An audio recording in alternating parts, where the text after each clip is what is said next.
The stars had always been quiet. For thousands of years, humanity looked up at the night sky and wondered if they were alone.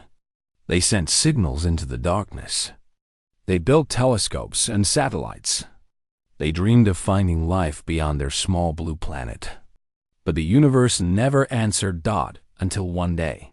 It did. Admiral Jake Morrison was drinking his morning coffee aboard the USS Defiance when the alarm started screaming. He was 53 years old, with gray hair at his temples and hands that had seen 3 wars. Nothing surprised him anymore. Or so he thought. "Sir, you need to see this," said Lieutenant Commander Lisa Wall. Her voice was steady, but her face had gone pale. She pointed at the main screen. Jake looked up and felt his coffee cup slip from his fingers. It shattered on the floor, but he did not notice. On the screen, just past Earth's moon, a ship had appeared. It was massive. It was bigger than anything humans had ever built. It was bigger than most cities. "How did it get there?" Jake asked. "It just appeared, sir." 1 second, there was nothing. The next second, there it was. Jake stared at the alien vessel. It was dark and angular, with lights running along its surface like veins of fire.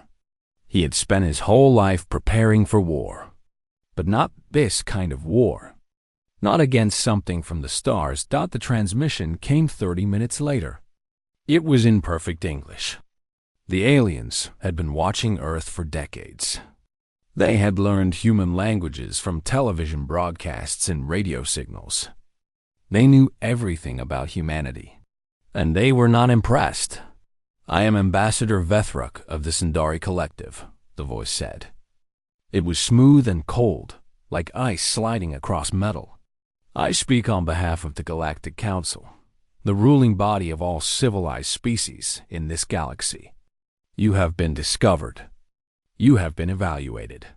You have been found acceptable for integration." Jake listened as the ambassador explained what integration meant. Earth would surrender all governments. All military forces would be disbanded. All weapons would be destroyed. Humans would become a labor species, working for the benefit of the Council. They would have no rights. They would have no voice. They would exist only to serve. "You have 30 rotations to comply," Vethruk continued. "This is not a negotiation. The Council has conquered over 400 worlds. None have ever refused twice. Resistance is not just futile. It is mathematically impossible. Your species is young. Your technology is primitive. You cannot win. You can only choose how you wish to lose." The transmission ended. Jake stood in silence for a long moment. Around him, his crew waited. Some looked scared. Some looked angry. Some looked like they wanted to cry. He understood all of those feelings. He felt them too. But underneath the fear and the anger, Jake felt something else. Something that had been part of humanity since the first humans picked up rocks and refused to be prey. He felt defiance. "Get me a line to Earth Command," he said. "And get me everything we have on that ship." The next 24 hours were chaos. World leaders met in emergency sessions. Scientists studied the alien vessel. Military commanders made plans that they knew were probably useless. And ordinary people watched their televisions and wondered if the world was about to end. President Maria Santos addressed the United Nations the following morning. She was 61 years old, the daughter of immigrants who had come to America with nothing but hope. She had spent her whole life fighting for things that seemed impossible. This was just one more fight. "The Galactic Council has demanded our surrender," she began. Her voice was calm and clear. "They have told us that resistance is impossible. They have told us that we cannot win. They have told us that we are primitive and weak and insignificant." She paused and looked down at the assembled leaders of the world. "They do not know us." Maria spoke of history. She spoke of Thermopylae, where 300 soldiers held back an army of thousands. She spoke of Stalingrad, where ordinary people fought in frozen streets against overwhelming odds. She spoke of every moment in human history, when the numbers said surrender and humanity said no. "We have spent our entire existence fighting," Maria said. "Fighting the land, fighting the sea, fighting each other. We are not a peaceful species. We are not a species that gives up. We are stubborn and reckless, and we do not know when to quit. The Council sees this as weakness. They are wrong. It is our greatest strength." She stood tall and spoke her final words.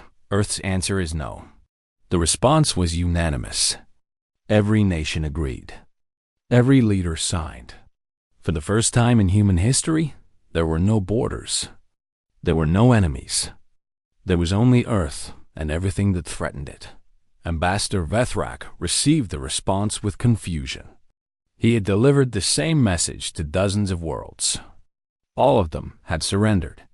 All of them had chosen survival over pride. He did not understand why these humans were different. He reported back to the Galactic Council, where 17 elder species ruled the known universe. They had existed for 12,000 years. They had built empires that spanned solar systems. They had technology that seemed like magic to younger species. And they had never lost. High Counselor Dexinol listened to the report with interest. Dexinol was not like other beings. He was made of pure crystal, a consciousness that had lived for 9,000 years. He had seen species rise and fall. He had seen rebellions crushed and worlds burned. Nothing surprised him anymore, but this surprised him. They refused. Dexinol asked. They refused, Vethrak confirmed. They sent a message. One word, no. The council members exchanged looks that might have been amusement. A young species refusing the council was like an insect refusing to be stepped on. It was brave, perhaps, but it was also meaningless. Send a demonstration fleet, Dexinol ordered. Destroy one of their cities. Show them the cost of defiance. They will surrender after that. They always do. 12 warships began their journey toward Earth. Each one was capable of destroying a continent. Together, they were unstoppable. Or so the Council believed. On Earth, humanity watched the stars and waited. They knew the fleet was coming. They knew the odds were against them. But they also knew something the Council did not. Humans had been fighting impossible wars since the beginning of time. And sometimes, against all logic and reason, they won. Jake Morrison stood on the bridge of the Defiance and looked out at the darkness. Somewhere out there, death was coming. He was scared. He was tired. He was not sure they could survive, but he was also ready. Let them come, he said quietly. Let them see what humans are made of. The first war between Earth and the galaxy was about to begin, and the galaxy was not prepared for what came next. The Council fleet arrived on Tuesday. 12 warships dropped out of faster-than-light travel near Mars and began their slow approach toward Earth. They moved with the confidence of predators who had never known fear. They had destroyed civilizations before. This would be no different. Commander Ben Hartley watched them come. He was 31 years old, a former fighter pilot who had retrained for space combat in just 18 months. He stood in the command center of Luna Base, humanity's first permanent military installation on the moon. Around him, men and women from 37 different nations worked together. They spoke different languages. They came from different cultures. But today, they were all the same. They were all human. 12 ships confirmed, said his second-in-command, Lieutenant Diana Flores. She was 28, with dark hair pulled back tight and eyes that never missed anything. They are heading for Beijing. Estimated arrival in 6 hours. Beijing, Ben repeated. The aliens had chosen well. The city was home to over 20 million people. Destroying it would be a message that no one could ignore. What are our orders, sir? Diana asked. Ben looked at the screens, showing Earth's new defense fleet. 53 ships, built in just 2 years using every resource humanity could find. They were smaller than the Council vessels. They were less advanced. By every measure that mattered, they should have no chance. But Ben had learned something in his years of flying. Numbers did not win battles. "We did. We fight," he said. "Launch all squadrons." The Battle of Luna began at 1400 hours Earth time. Human ships rose from bases on the moon and from orbital stations around Earth. They moved in formations that the Council had never seen before, using tactics developed from thousands of years of human warfare. The Council fleet commander was named Gorth-Ax. He was a Torveni warrior, 7 feet tall with gray skin and 4 arms. His species had evolved for combat. They were stronger, faster, and more durable than humans in every way. Gorth-Ax had personally killed over 1,000 enemies in his long career. He expected this battle to be easy. It was not. The first surprise came when human weapons began cutting through Council shields. Dr. Kevin Park, a physicist from California, had spent 2 years studying a crashed Council probe. He had discovered that their shields operated on predictable frequency rotations. Every 30 seconds, the shield pattern changed. If you knew the pattern, you could shoot through the gaps. Kevin had figured out the pattern, and he had built weapons that adapted in real time. "Impossible," Gorth-Ax growled as his flagship shook from a direct hit. "Their technology is primitive. They cannot have weapons that pierce our shields." But they did. Human missiles found gaps in the energy barriers. Human lasers punched through at the exact right moment. Ships that should have been invincible began to burn. The second surprise was how humans fought. Council species valued survival above all else. When a battle was lost, they retreated. They surrendered. They lived to fight another day. This was logical. This was reasonable. Humans did not care about logical or reasonable. Captain Tony Mendez flew a small fighter called the Hornet. He was 24 years old, fresh out of the academy, with a picture of his daughter taped to his control panel. When his weapon systems failed halfway through the battle, he did not retreat. He did not surrender. He aimed his ship at the nearest Council destroyer and accelerated to maximum speed. "Tony, what are you doing?" Diana screamed over the radio. "Telling them who we are," Tony replied. The Hornet hit the destroyer's engine section at 3,000 miles per hour. Both ships exploded in a ball of fire that lit up the darkness of space. Tony Mendez died instantly. So did 400 Council soldiers. Across the battlefield, other human pilots saw what Tony had done. They understood the message. Today was not a day for survival. Today was a day for sending a message. The Council fleet began to panic. They had never fought an enemy like this. An enemy that did not run. An enemy that kept coming even when the battle was lost. An enemy that seemed to welcome death if it meant taking enemies with them. "They are insane," Gorth-Ax said. "These creatures are insane." He was not wrong. By Council standards, humans were insane. They fought without logic. They died without reason. They refused to accept reality, but reality is not fixed. Reality is what you make it. 6 hours after the battle began, 11 Council warships were burning wreckage floating in space. 1 ship survived. Gorth-Ax ordered retreat, the first retreat a Council fleet had made in over 1,000 years. His ship limped back toward Council space, carrying word of what had happened. Humanity had won. The cost was terrible.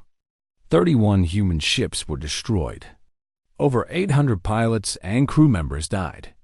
Tony Mendez left behind a wife and a daughter who would never see him again. Others left behind families who would spend the rest of their lives wondering what might have been. But they had won. On Earth, people celebrated in the streets. They cheered and cried and held each other. For the first time since the aliens arrived, they believed they might survive. Ben Hartley did not celebrate. He stood in the command center and looked at the list of the dead. 800 names. 800 people who had trusted him. 800 lives that were gone forever. Diana stood beside him. "We won, sir," she said. "I know," Ben replied. "But at what cost?" "The cost of freedom," Diana said. "That is what they paid. And they paid it willingly." Ben nodded slowly. She was right. Every person on that list had known the risks. They had chosen to fight anyway. They had chosen to die standing rather than live kneeling. That was what it meant to be human. Far away. The Galactic Council received Gorthek's report with disbelief. High Counselor Dexnal listened to every word. A demonstration fleet destroyed. 11 warships gone. A species that had barely reached their own moon had defeated Council technology. "This is not possible," said one Council member. "And yet it happened," Dexnal replied. His crystalline form pulsed with colors that indicated deep thought. "We underestimated them. We will not make that mistake again. What do you recommend?" asked another member. Dexnal was silent for a long moment. He had lived for 9,000 years. He had seen empires rise and fall. He had watched species evolve and die. In all that time, he had never encountered anything like humanity. "We send the full armada," he finally said. 400 warships. Every weapon we have. We do not give them time to prepare. We do not give them time to learn. We end this quickly, before they become something worse." "Worse than what?" Dexnal's crystal body flickered with an emotion that might have been fear. "Before they become a threat, we cannot stop." On Earth, humanity began to prepare. Factories worked day and night building new ships. Scientists developed new weapons. Soldiers trained for battles that no human had ever fought before. They knew the Armada was coming.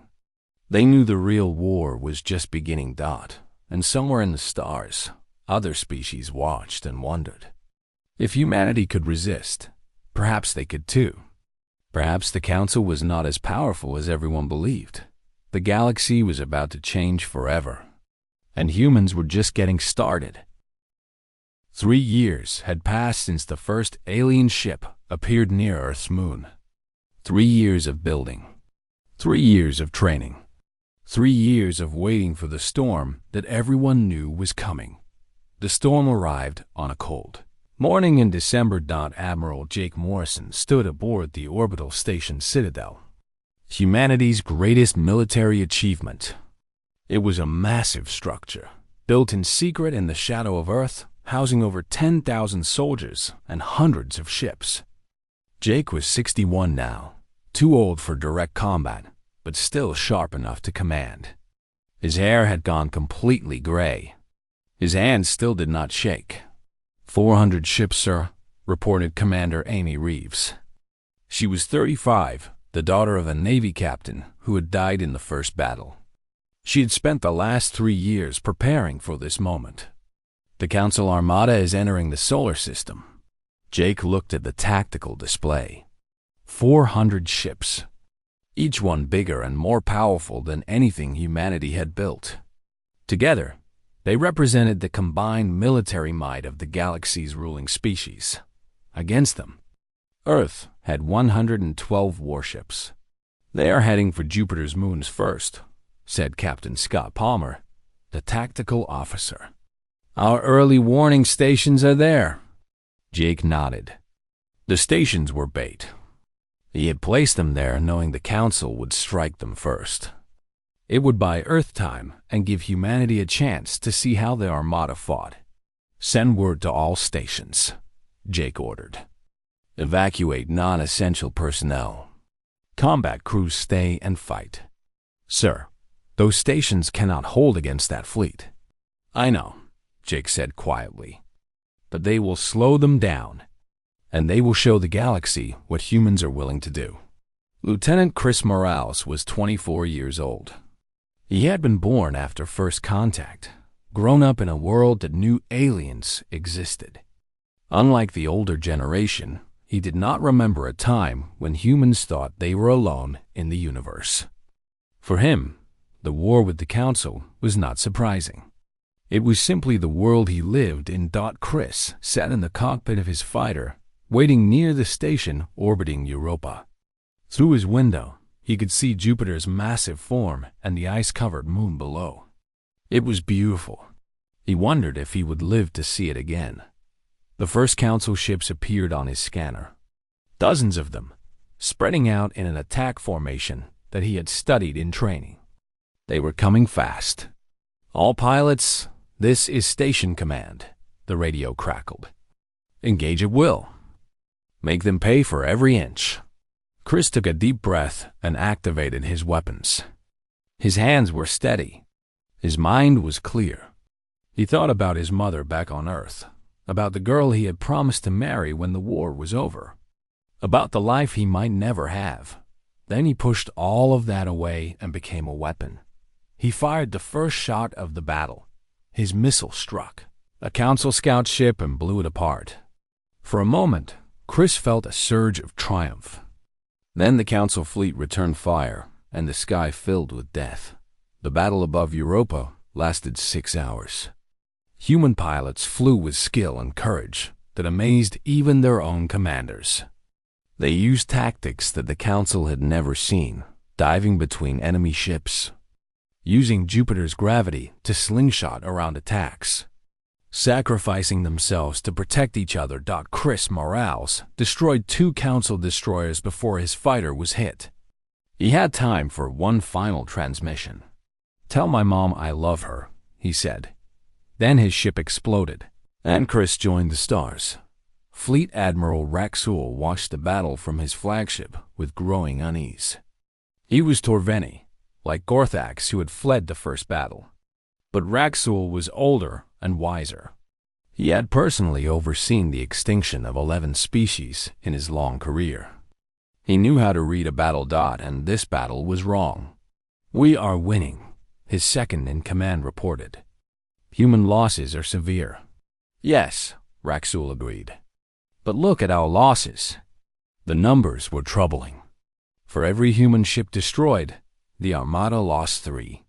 The humans were outmatched, outgunned, outnumbered. They should have been swept aside like dust before a storm. Instead, they were fighting like cornered animals. No, worse than animals. Animals ran when they were beaten. Humans did not run. "They are not retreating," Raxul observed. "Even when their ships are crippled. Even when they have no hope. They keep fighting.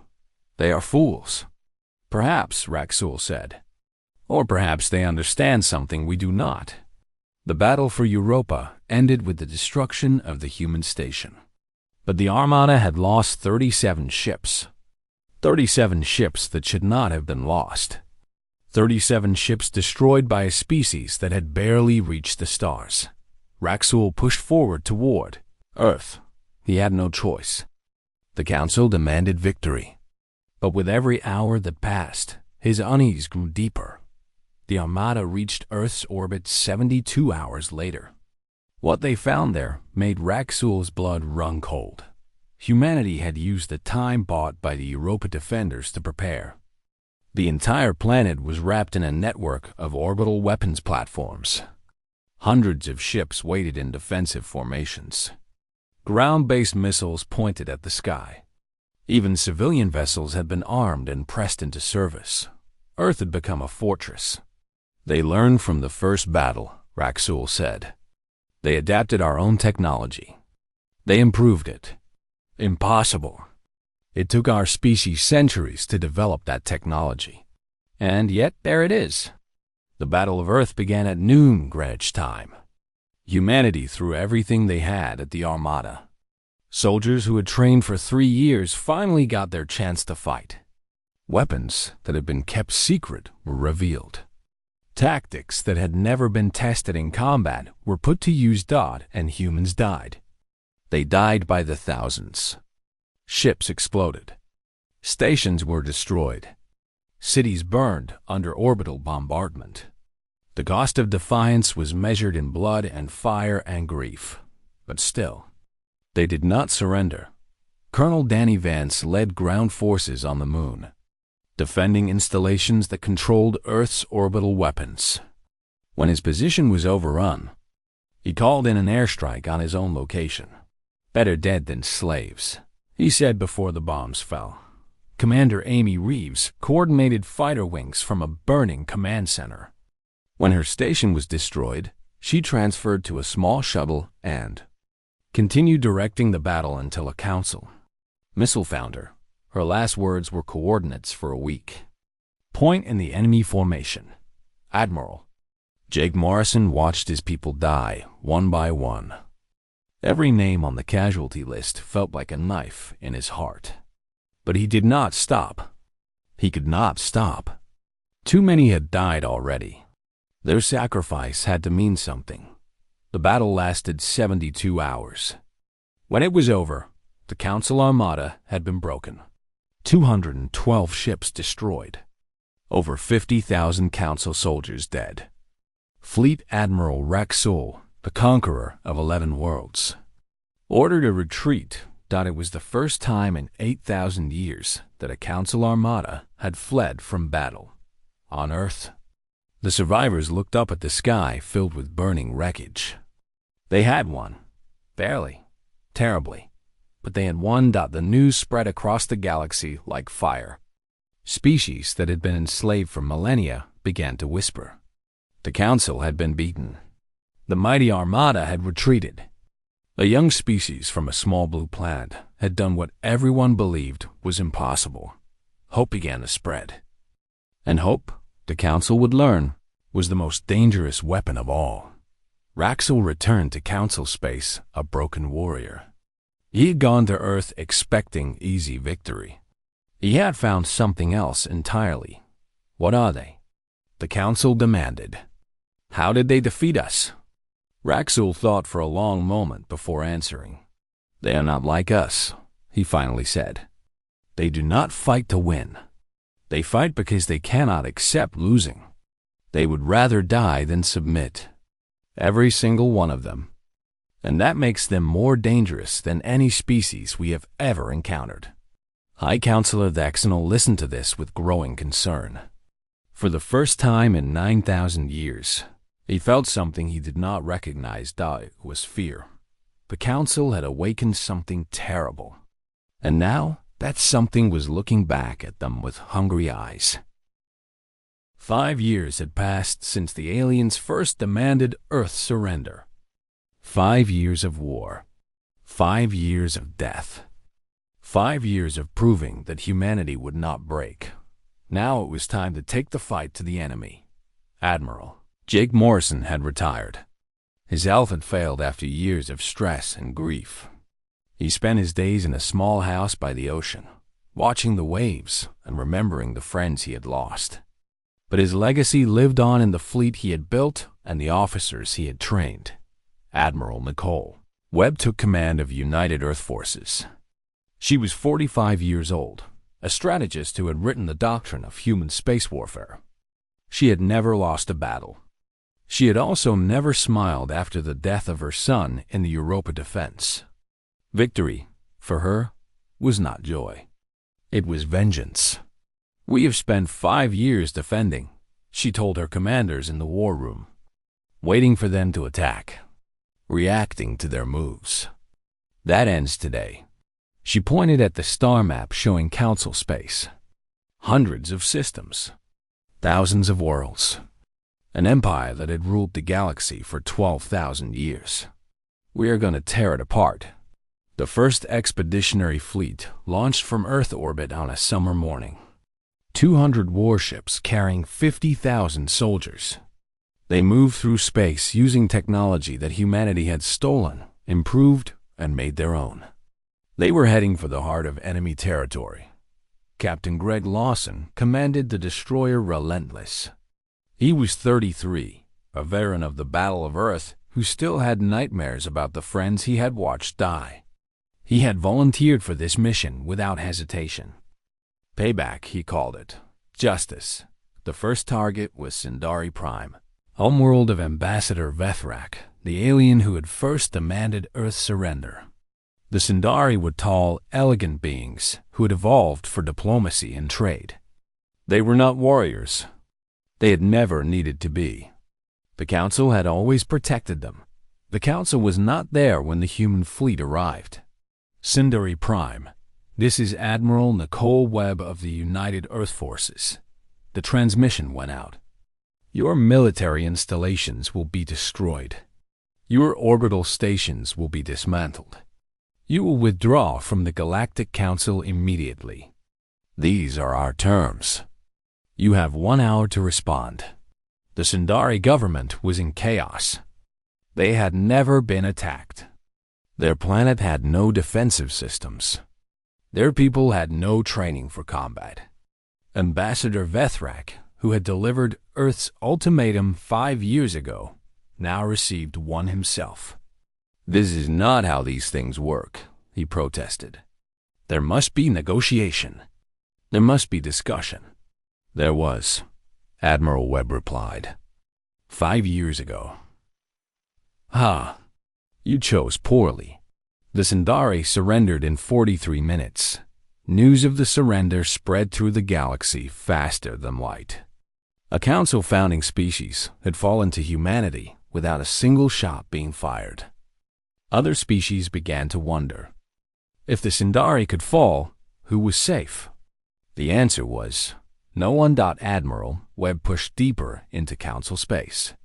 Her fleet moved like a storm, hitting targets and moving on before the Council could respond. She did not seek to hold territory. She sought to break the enemy's will. The Terveni were next. They were a warrior species, proud and fierce, who had served as the Council's military arm for thousands of years. They did not surrender. They fought. It was a mistake.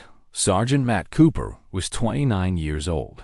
A soldier from Texas who had joined the military the day after Earth's surrender was demanded.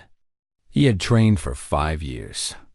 He had studied every alien species the Council contained. He had learned their strengths and their weaknesses. He had learned that the Toveni had never faced humans in ground combat. The battle for Toveni Station 7 lasted 19 hours. Matt led a squad of 12 soldiers against a garrison of 200 Torveni warriors. The aliens were bigger, stronger, and more experienced. They had 4 arms each and skin that could stop bullets, but humans had something they did not. They fight for duty, Matt told his squad before the battle. They fight because they are ordered to. We fight because we choose to. That is the difference. That is why we will win. The Torveni attacked in waves, expecting the humans to break. Humans did not break. They held their position in a ruined building, fighting with guns and knives and bare hands when necessary. They took wounds that should have killed them and kept fighting. They watched friends die beside them and kept fighting. When reinforcements finally arrived, 8 humans were still standing. 200 Torveni were dead. Matt Cooper received a medal for his actions. He did not feel proud. He felt tired. But he understood something that the Council never would. Humans did not fight because they wanted to. They fought because they had to. And when humans had to do something, nothing in the universe could stop them. The offensive continued. Planet after planet fell to human forces. Some surrendered without resistance. Others fought and lost. The Council's grip on the galaxy began to crumble, like old stone. But it was what happened between the battles that truly terrified the Council. Across Council space, slave species began to rise up. Races that had been conquered centuries ago saw humanity's victories and found courage they had forgotten they possessed. They sabotaged Council facilities. They hid human spies. They passed information that helped Admiral Webb predict enemy movements. The humans are not just fighting us, High Counselor Dexenol observed in an emergency council session. They are teaching others to fight. They are spreading rebellion like a disease. Then we must quarantine the disease, said a council member. We must destroy Earth before this spreads further. Vexenal was silent for a long moment. His crystalline form flickered with thoughts he did not share. There is the extinction protocol, he finally said. The chamber went quiet. The extinction protocol was the council's most terrible weapon. It could destroy an entire star system. It had been used only once before, against a species that had threatened council unity. The weapon had worked perfectly. An entire civilization had been erased from existence. Earth's sun will be destroyed, Vexenal continued. Without their homeworld, the humans will lose their will to fight. Their allies will abandon them. Order will be restored. And if it does not work? Someone asked. Vexenal's form pulsed with colors that might have been uncertainty. It must work, he said. Because if it does not, then nothing we do will matter. Humanity will destroy us all. The vote was unanimous. The extinction protocol was activated. A single ship, carrying the most destructive weapon in galactic history, launched toward Sol System. Its mission was simple: destroy Earth's sun and end the human threat forever. The ship moved in absolute secrecy. Its crew was the finest the Council possessed. Its commander, High Executor Morntel of the Vexery, believed he was saving the galaxy from chaos. Humanity's destruction would restore order. It would remind the subjugated species of Council power. It would end the rebellion before it consumed everything. On Earth, people celebrated recent victories. They did not know death was racing toward them through the stars. They did not know that everything they loved was about to be erased. Admiral Webb received reports of the offensive's progress. She allowed herself a moment of satisfaction. Humanity was winning. The impossible was becoming real.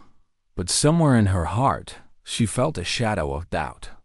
The Council had ruled for 12,000 years. They would not give up easily. They were planning something. She just did not know what. The answer was coming. And when it arrived, humanity would face its greatest test. Not a battle of ships and soldiers. A battle for the survival of their species. The clock was ticking. And humanity did not even know it had started. The extinction fleet moved through space in absolute silence. It was a single ship, small compared to the warships that had attacked Earth. But what it carried was more dangerous than any armada. High Executor Morntal of the Vexery commanded from the bridge. He was an old being, patient and cold, who had served the Council for 300 years. He did not hate humans. He did not feel anything about them at all. They were simply a problem to be solved. The weapon in his cargo hold would solve that problem permanently. Time to target? He asked. 12 hours, his navigator replied. We will arrive in Earth's solar system undetected. The weapon will be deployed. The sun will be destroyed. Mission complete. Morntal nodded slowly. He thought about the billions of humans who would die when their sun exploded. Children, families, entire civilizations built over thousands of years. All of it would be erased. It was necessary, he told himself. For the greater good. For the stability of the galaxy. He almost believed it. On Earth, Intelligence Officer Kate Sullivan was having a bad day. She was 33 years old, a former CIA analyst who had spent 4 years learning to read alien communications. Her job was to intercept Council transmissions and look for threats that humanity might have missed. She found one. The message was buried deep in encrypted traffic, passed between Council species through channels the humans had only recently discovered. Kate almost missed it. Just a few words, a reference to something called the Extinction Protocol. But Kate was very good at her job. She spent 6 hours breaking the encryption. 6 hours of staring at screens and running algorithms and drinking coffee that had gone cold. By the time she finished, her eyes burned and her hands shook. Then she read what she had found, and she forgot all about being tired. "Oh God," she whispered. "Oh my God." Admiral Webb received Kate's report at 0300 hours. She read it twice to make sure she understood. A weapon that could destroy Earth's sun. A ship already on its way. Arrival in less than 12 hours. For a long moment, she said nothing. The weight of what she was facing was too heavy for words. "Can we intercept?" she finally asked. "No, ma'am," her tactical officer replied. "The ship is too fast. Our nearest fleet is days away. By the time we reach them, it will be too late." Webb closed her eyes.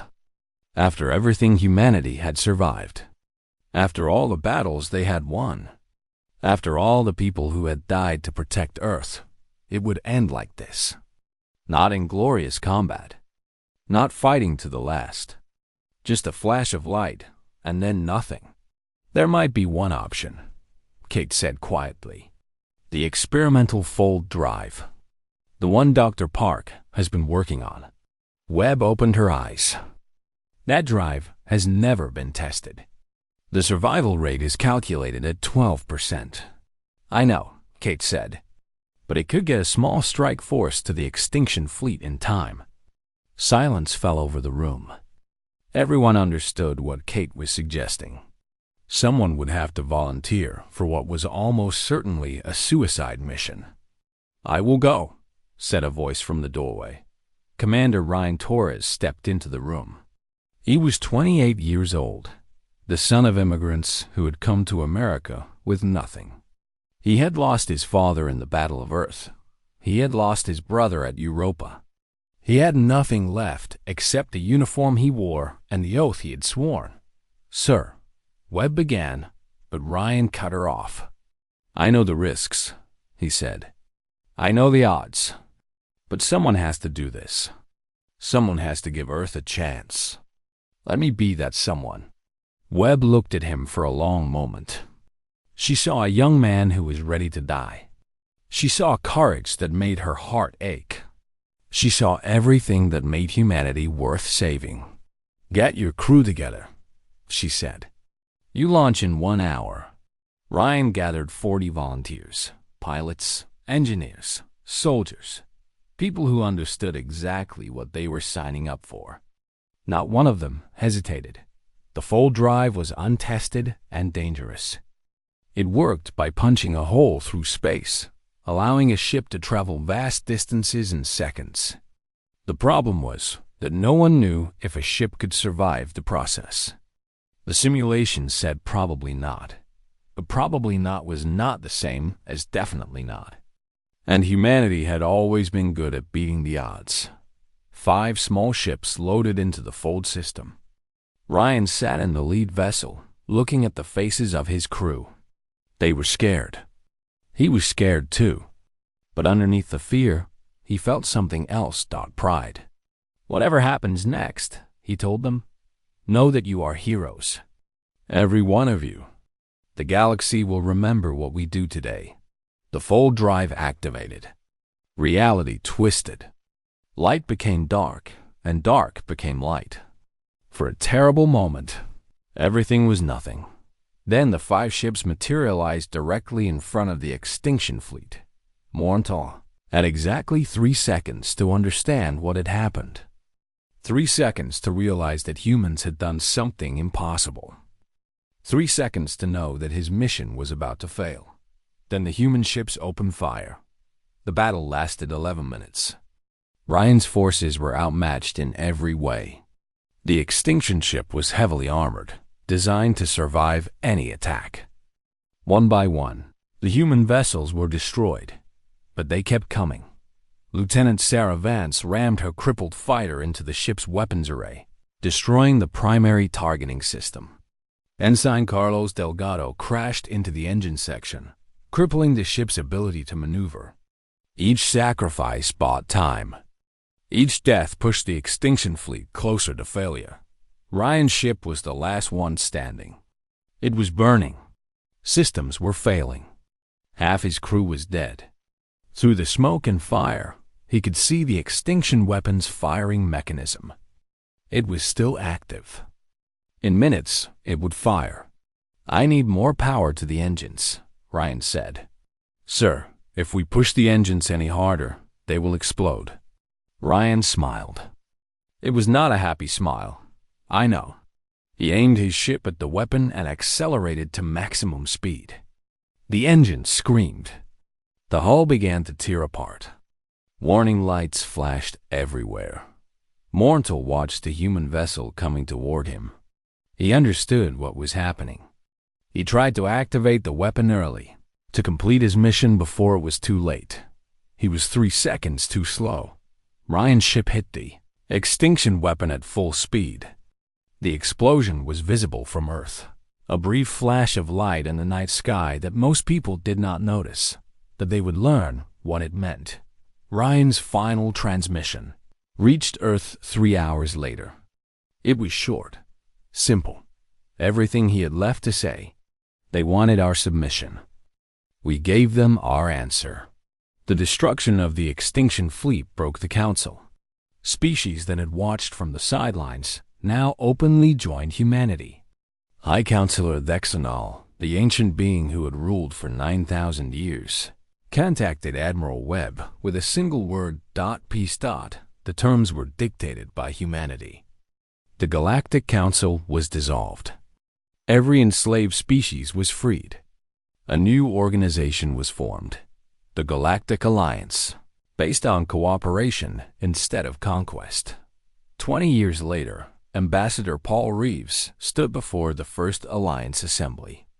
He was the son of Commander Amy Reeves, who had died defending Earth. He had spent his whole life preparing for this moment. Representatives from over 200 species listened as he spoke. They were no longer enemies. They were no longer slaves. They were partners in something new. 25 years ago, Paul began, the Council demanded Earth's submission. They told us we were weak. They told us we were primitive. They told us resistance was impossible. He paused and looked out at the assembled beings. They were wrong. He spoke of the battles that had been fought, the heroes who had died, the ordinary people who had become extraordinary when their world needed them. He spoke of Ryan Torres and Sarah Vance and all the others who had given everything so that humanity could survive. "We did not win because we were stronger," Paul said. "We did not win because we were smarter. We won because we refused to give up.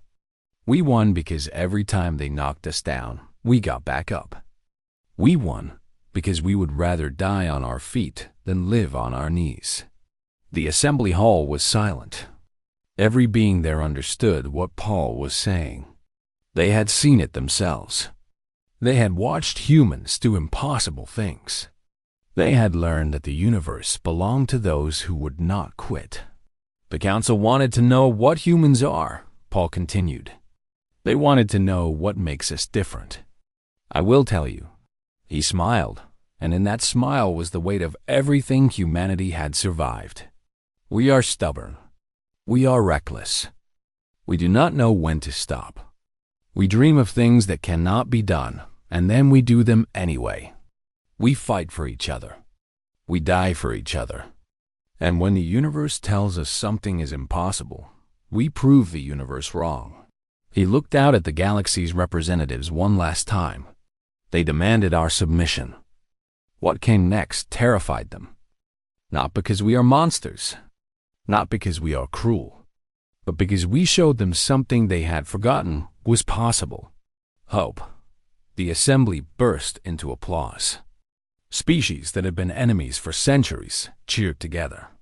The Galactic Alliance was born, and somewhere in the stars, the spirit of humanity looked down on what it had created and smiled. This was what came next. This was the legacy of Earth. This was what happened when you demanded the submission of beings who would rather die than surrender. The galaxy had learned its lesson, and humanity had written it in fire and blood and sacrifice. Never again would anyone underestimate the small blue planet called Earth. Never again.